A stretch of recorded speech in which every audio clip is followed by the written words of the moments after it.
Sinasabi niya parang tawag nito, appointed or sumasama daw sa kanya ang Diyos. Tinawag siya ng Diyos para diyan.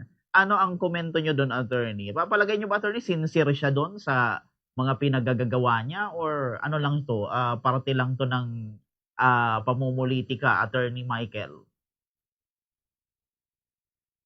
Alam mo, Care, sa akin, simple lang yun eh. Yung mga nakikita natin, kahit yung mga pag-quote ng mga Bible verses and magdadasal, sinabi pa niya na anointed siya ng Panginoon. But that only tells me na he is a divisive person, no? A divisive senator. No? Kasi gusto niyang ipag-away ang dalawang panig eh. 'Di ba? Yung kakampi niya at yung kalaban niya.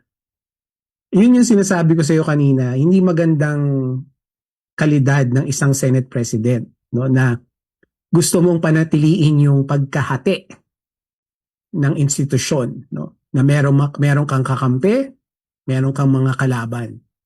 So yun yung pwede kong masabi dun sa mga ganong klaseng actuations, no, na it's being divisive and it's to the detriment of the Senate.